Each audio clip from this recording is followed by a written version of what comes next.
Welcome to issue 14 of Talking Comics. I am here today doing reviews with Zach. Hello again. We brought him back. I didn't want to. Can I say something before we start? Yeah. Before we start this week. I want to apologise to our audience for our last episode together. Why? Because there was an obscene amount of bickering in that. I know, It was grotesque. And do you know what? It was horrible. I got emails saying to me that I should stop bullying you. Damn straight. I should stop bullying. Thank you, whoever sent those emails. What's that about? What do you mean bullying? Yeah. I'm not bullying him. He bullies me. You don't even know what he's like. I have to put up with him every... Oh, no, I don't actually. Thank God for that. Yeah, once a week's enough. Okay. So we're gonna be best buddies today. Yeah, there's gonna best be friends. the utmost. We're gonna try and agree. We're gonna try and agree on no. Unless you're wrong, whereas therefore I'm going to slap you down to size. Yeah. But other than that, you're gonna agree with everything I say. Yes. Say so. What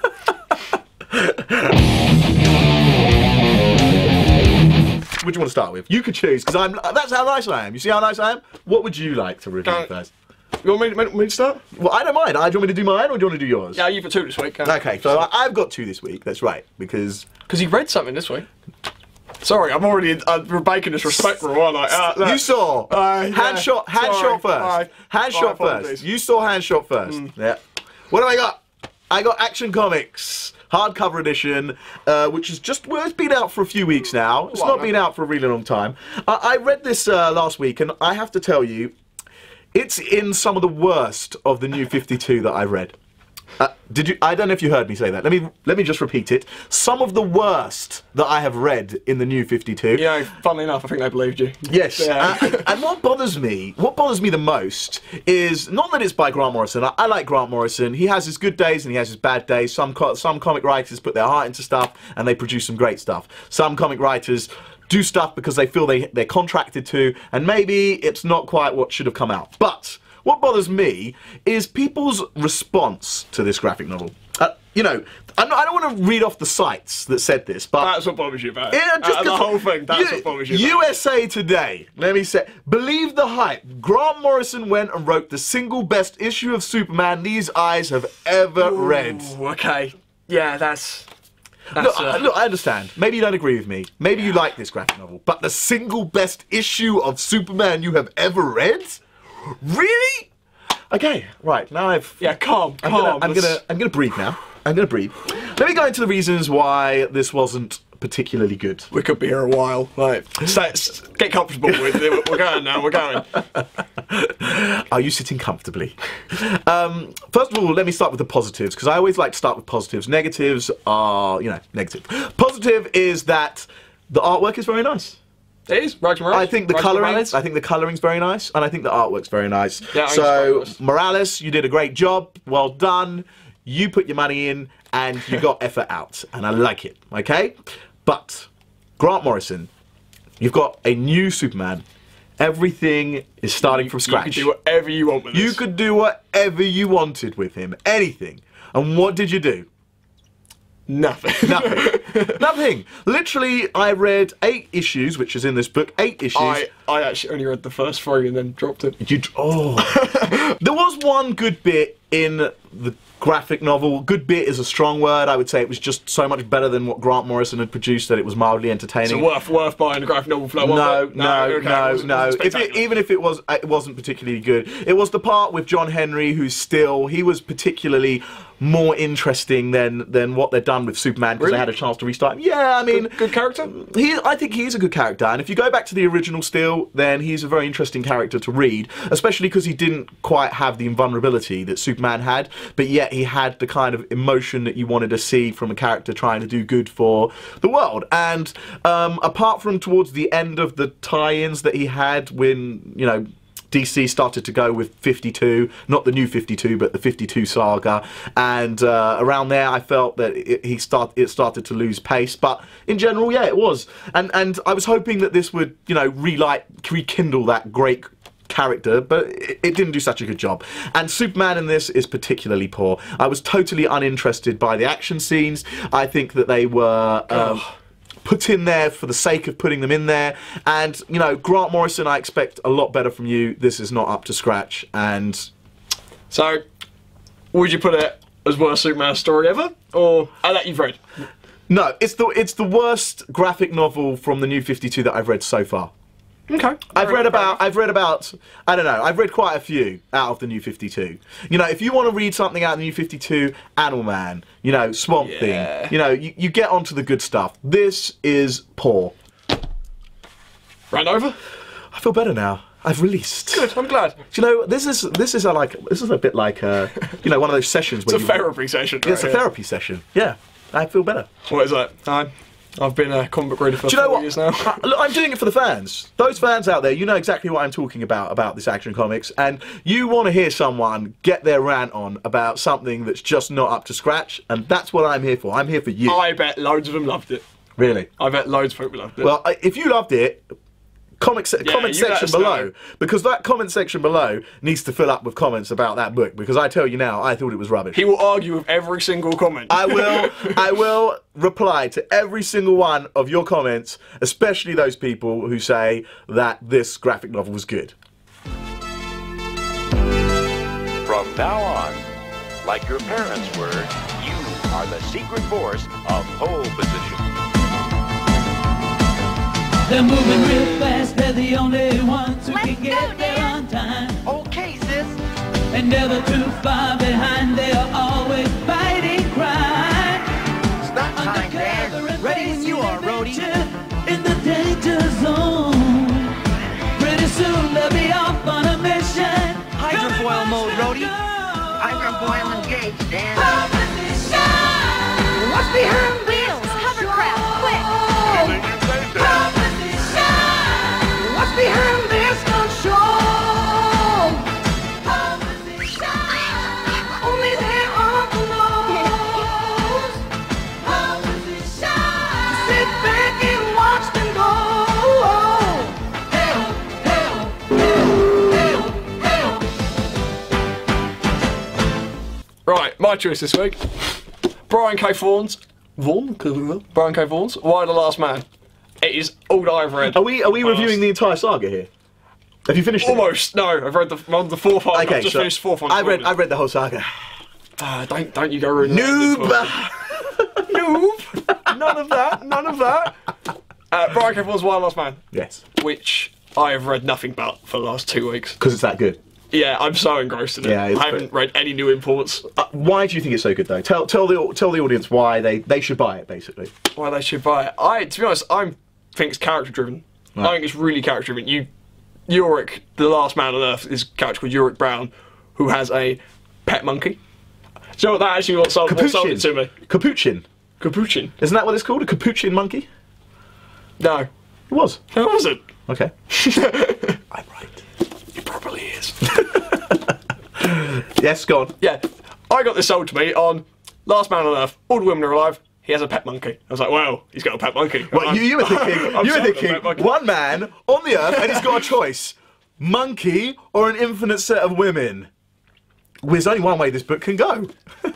Which it doesn't. It doesn't. Thank God for that. Like that. Thank God, because otherwise, you know, it would be having, you know, 18s all over there. Yeah. It would be banned with Chaikin stuff. Ooh, that's a bit extreme. Yeah. Knowing how bad it was, it couldn't be that bad. Well, so go on, talk about it. Go on, talk about it. Right, I've said the premise already. Last man on Earth, women are all still alive, and basically Yorick goes on this mission to. Well, he wants to find his girlfriend. As sloppy as that may sound, last man on Earth, he wants to get to his girlfriend the other side of the world. But he ends up on this side mission to, you know, he's with a doctor trying to save humanity. Yeah. But it's fantastic. It's witty. The amount of references to pop culture in there. Yes, so many. It's so funny. Even weirdly references itself. You know, when they go to the, he goes to a show that's about the last women, a show full of women playing about if they were the last man. He was like, were they last man? He was like, oh, this ending's rubbish. I would never have an ending like that for my story. And then you realise you're reading his story, so that was kind of third wall, wasn't it? I tell you what, like the second one I'm holding actually, it had some really weird stuff in. Yeah. Like, because a lot of it's not just the story of the character. A lot of it's backstories about other characters and other people and other things, and even like characters that you don't know who they are. Like you find out later on in the book who they are, but you've got a whole like 4 issues on them. Like the issue about the play you were just saying. Yeah. You're like, what the hell's this guy? Yeah. And then you find out it all ties in. But I thought it was brilliant. My favourite thing in that book is the strength of some of the female characters, because, you know, I can understand why people get a little bit fed up with seeing women as just two-dimensional bimbos at times, you know, and it's things like the X-Men which have solved a lot of those problems, turning them into more, you know, bringing us into the modern world of equality between man and women. And here, the Bodyguard, she is a hard ass. Yeah. She's a hard ass. She is awesome. I think she's great. And Yorick's not. And Yorick's really not. Yorick's just an average guy. Yeah. And he's just thrown into this. And he's slightly geeky. All the women, he's terrified of all of them. He's a bit like you, really, isn't he? That's why I love it. do you feel like you can... It's made me want a pet monkey, I've got to say. Does it? Yeah. That's pretty cool. You mean a pet capu... Okay, let's... Let it go. I've got here Ultimate Avengers. Okay, it's the omnibus version by Mark Millar, and I have to say that the first half of the book, okay, this is quite a lot in here. You've got the, there were, well, issues 1 to 6 of Ultimate Avengers, 1 to 6 of Ultimate Avengers 2, 1 to 6 Ultimate Avengers 3, and then you've got the Ultimate Avengers versus the New Ultimates. God, there's so much in there. So it's a massive book, right? It's a massive book. Didn't realise the last part was in there. It's got 4 series, okay? Yep. The first 2 series are really, really good. I thought they were really impressive, considering where he had to start from. Yeah, he pulled that out the bag, really, because it was a difficult starting position, and he dragged you in, kicking and screaming, loads of action, loads of intrigue, loads of interest. The characters seem like everyone's involved, everyone seems to have a part to play, and then you hit the 3rd volume where Blade turns up, and... See, I kind of went it downhill from there. I still thought it was good because of how awful the rest of the Ultimate Universe was at that point. Yes. It was still the standout for the Ultimate Universe after Ultimatum, which was, frankly... abysmal. Yeah, terrible. Dire. I mean, he had to pick that up. He wasn't allowed to write the Ultimates because that had been taken away, and he had just had these sort of C-list characters that he had to work with. And for what he did, it was fantastic. Yes, really did. But I think the thing with Blade, the reason I didn't like the part of the story with Blade specifically is because it felt like it was forced in there. You had face-offs between Blade and Punisher, which I felt were unnatural, okay? They felt a little bit congested in its dialogue. They didn't really know how to speak to one another, and something had to give, because they're 2 very strong-willed characters, one of the wills had to give, and I felt that Punisher is like the ultimate strong-willed character in the Marvel Universe, so anyone next to him basically has to give way. And I felt that was a bit sad for Blade, because, you know, Blade deserves the respect for what he is as a character, and he kind of lost quite a lot here. Also, I felt like the title, Ultimate Comics Avengers versus New Ultimates, makes a big promise. Like there's going to be some big battle scenes, you know, huge epic saga. Mark Millar's going to come in and just wipe the hell out of all of them. They're all going to die, and it's going to be Armageddon. That had been done like a couple months earlier, and it didn't work. So. No, and I think that's the point really. So he knew that hadn't worked, and he thought, well, how else can I do this?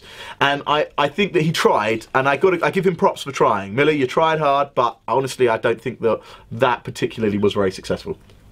I still thought it was good for what it was. Like, you know, I had so little hope that I just thought it was brilliant. I feel a bit. Do I feel a bit? Am I coming across angry today? a little bit outside. However, I do feel that was the most sensible review we've ever done of a book. Do you know what? That was genuinely quite a solid review from both of us. Yeah, I don't feel that was odd. It wasn't us going, oh, we love it. It was so good. Yeah, and we haven't insulted each other. No. Thank you for seeing Talking Comics issue 14. I'm with Zach. He's saying goodbye. Goodbye. And you're always talking to Ellie, and I say goodbye, and I will see you again next week for Talking Comics issue 15.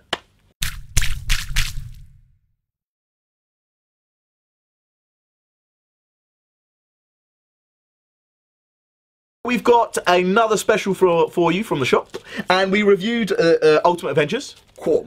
And we've got it on special, haven't we? We have indeed. I get to do a special of us this week. Yeah, we're missing someone. Yeah, he's poorly, bless him. He died. Not quite. No? No, we need that. We need the comics. Thank God. Can't have him die. We need the comics each week. No, he's unwell, and we look forward to seeing him back again next week. So, Aren't we going to miss Wes? but you got Wes. You have Wes. Didn't you enjoy had Wes? You enjoyed Wes. Wes might be back. You never know. Anyway.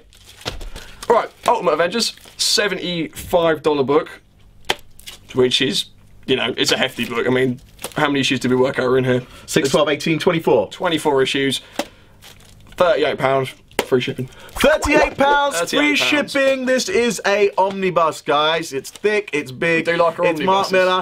We didn't totally slam it, so buy it.